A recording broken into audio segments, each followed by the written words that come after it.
Bienvenue à tous sur cette chaîne vidéo. Aujourd'hui, nous présentons la parole de Dieu prononcée par notre Seigneur Jésus-Christ au monastère de la Nouvelle-Jérusalem en Roumanie. La parole de Dieu sur la fin du monde et le jour du Seigneur, troisième partie. 1984 à 1991. Bientôt, tout fut fini. La fin est aussi que le Seigneur bénisse et prophétise et prophétise. Je les accomplis tous. C'est tout, jugez. Israël, j'ai travaillé avec toi de toutes les manières, mais voici, la fin est venue, et je n'ai pas réussi à accomplir ce que j'ai écrit dans le livre. Père Israël, je t'ai dit que tu es et seras le sel de la terre, et j'ai cherché du sel dans ton cœur, mais je n'ai pas trouvé de sel. Israël, le nom d'Israël ne s'éteint pas, car il est écrit dans le livre que si quelqu'un reste, on l'appelle Israël. Sortez du monde, car le monde se meurt. Détachez-vous du fil du monde, car le monde se meurt. Et sonde ta tête pour qu'il n'y ait pas un seul fil du monde, car le monde se meurt, avec ses prêtres et ses diacres. Le monde est en train de mourir. Le monde est en train de mourir. Le monde est en train de mourir. Père, sors du monde. On ne saura plus où était le monde. Quand je quitterai ta maison, le signe restera, et ce signe tu porteras comme Isaac l'Achdem, qui ne m'a pas reçu lors de mon passage au Golgotha, et cet homme sera privé de toute mon œuvre. Ô mon peuple, regarde le désert.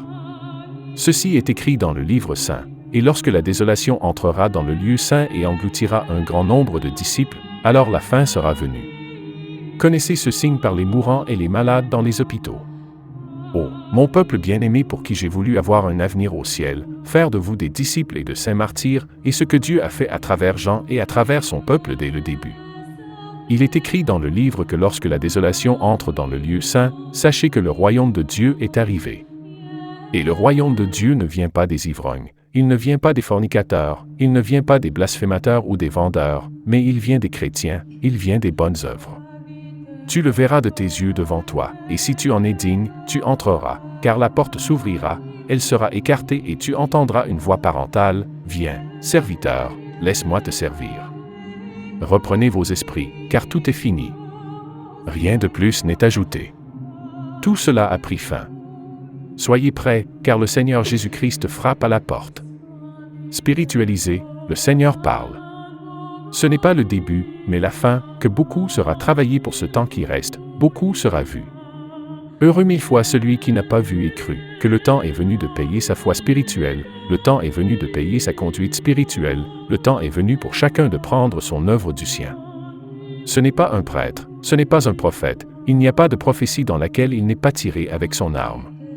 Ce moment où vous vous trouvez est le dernier où il est écrit que dans les derniers temps, je reviendrai vers vous et prendrai les miens avec moi. Je séparerai la brebis de la chèvre, je séparerai l'agneau de la mauvaise brebis. Ne vous séparez pas de moi, car le temps vient où le fer se fissurera, où la pierre se fissurera, où le bois se fissurera, et vous ne craquerez pas si vous êtes avec moi. La parole qui s'insinue à travers ce corps est comme une corde qui relie le ciel à son peuple. Fils, approchez-vous de moi, approchez-vous de Dieu, car la fin de ce siècle est proche, pas la fin de la terre, que la terre ne finit pas, mais est purifiée.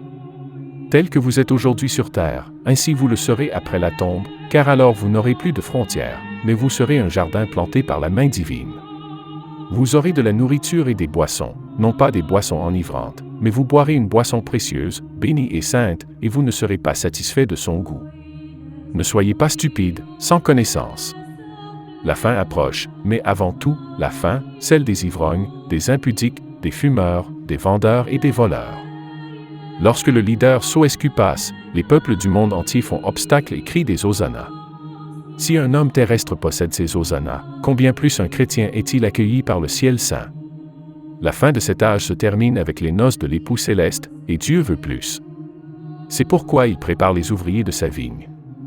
Le Père a peu de ceux qui ont planté la vigne.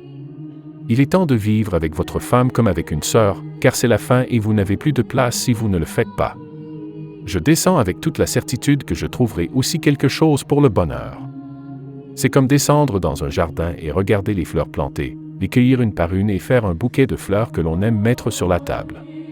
C'est ainsi que je veux choisir sur la terre seulement ceux qui me plaisent, seulement ceux que je vois et que je pourrais rendre dignes de m'asseoir avec Dieu point à table, parce que Dieu lui apporte la nouvelle qu'à la fin de cet âge, le mariage est en train d'être arrangé. Ô mariée céleste, et est allé sur terre après les convives. N'invitez pas les érudits, les riches ou ceux qui ne veulent pas de Dieu au mariage. Il appelle ceux qui aiment Dieu. Toute l'humanité sur terre est comme dans une toile d'araignée de perdition. Cette araignée de l'avidité remplit tout l'enfer de l'édification de Dieu. La terre est inondée d'armes à feu. Lorsqu'ils entreront en éruption, ils bouleverseront la terre. J'ai dit que la fin des temps est avec les noces de l'agneau.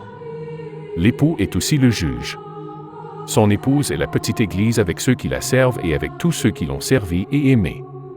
Le ciel tout entier attend d'abord que ceux qui sont sur terre entrent à table, et ensuite qu'eux aussi entrent. Lors des noces terrestres, vous donnez de l'argent pour vous asseoir à table. Aux noces célestes, vous avez besoin de préparation, vous devez être pur, afin que je puisse vous revêtir d'un vêtement brillant. De là, vous ne partez pas, c'est pour toujours. Désormais, vous verrez toutes sortes de signes de la fin. Vous êtes entrés dans les dernières années. Travaillez de manière à ce que cela ne vous colle pas. J'ai rédigé mon œuvre sur terre. Avec tout le ciel, je l'ai rédigé, avec tout mon espoir, afin que tous ceux qui y sont liés soient miens. Gardez la bougie allumée, afin que le cœur brûle aussi, et unissez-vous en ainsi que le navire avec lequel vous partez.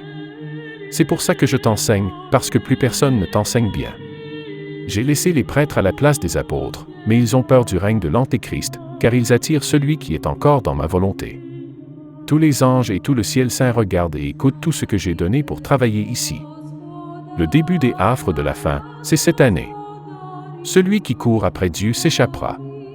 Soyez prudents, car c'est maintenant le seuil de la fin des temps. La Roumanie deviendra la nouvelle Jérusalem et vous verrez de vos propres yeux que Dieu était et est avec vous. Lève-toi, mon chrétien, lève-toi avec amour afin que tu ne sois pas élevé par la puissance de Dieu, car tu sais ce qui est écrit dans cette écriture, cette servante qui savait par son maître ce qu'elle devait faire et ne l'a pas fait, elle servante, elle sera beaucoup battue. Réconciliez-vous avec le Seigneur, mon peuple, de peur que votre méchant vieux prétendant ne vous livre entre les mains du geôlier, de sorte que vous ne puissiez vous échapper de là avant d'avoir payé le dernier sou. Je suis venu à ta rencontre, et j'ai le pouvoir de t'élever en un instant et de te réconcilier avec le Seigneur en un instant, toi seul le feras, chrétien, que tu regardes que le Seigneur vient et qu'il se réconcilie avec toi. Il vient et vous pardonne tout et ne vous détruit pas, il vient faire de toi une lumière sur terre, il vient s'installer en vous, vous entrez avec son royaume, car voici la parole écrite du temps du corps du Seigneur. Son royaume ne vient pas manifestement. Elle est en vous, mais est venu le temps de l'Écriture qui dit, le Seigneur vient rassembler les peuples et les langues pour voir sa gloire, et quand cette terre bénie et choisie et appelée d'un nom nouveau, prononcé par la bouche du Seigneur, sera élevée dans la gloire, et heureux sera celui qui croira aux paroles des prophéties dans le livre de cette œuvre faite à la fin des âges, que ces paroles sont vraies, car le Seigneur des esprits des prophètes les a envoyés et il leur a écrit en témoignage. Le Seigneur a envoyé les paroles qui ont été écrites, pour témoigner de ces paroles des choses qui doivent bientôt arriver, comme il est écrit dans le livre de la vérité. Enfants de Jésus-Christ, vous êtes ses témoins, et vous devrez témoigner de l'œuvre salvifique du Saint-Esprit, qui triple l'œuvre triple de la très sainte Trinité. Le Saint-Esprit est le Dieu de la Sainte Trinité, celui de la fin des temps. La fin du monde approche, chers chrétiens. La fin de l'esprit du monde approche. Retirez de vous l'esprit du monde, et vous vivrez et serez parmi ceux qui s'en sortiront vivants, vous serez parmi le nombre scellé par Dieu. Le nouveau recensement du peuple nouveau est établi, qu'il sera nouveau, qu'il sera incorruptible, ce peuple sera céleste et héritera de la terre nouvelle, car bientôt elle sera nouvelle, elle sera 2 fois nouvelle cette terre promise, car en lui et de lui résonnera le chant de la nouvelle Jérusalem. C'est pourquoi, chrétien, je veux te rendre incorruptible et céleste, parce que ce nouveau peuple de la nouvelle Jérusalem s'unira au céleste et que se fera entendre le chant nouveau, gloire à Dieu au plus haut des cieux et paix sur la terre. Et on l'entendra chanter, Saint, Saint, Saint, Seigneur Dieu Sabaoth, celui qui revient. Amen. C'est la fin du message d'aujourd'hui. Que Dieu vous bénisse et vous garde près de son cœur très sacré. Amen.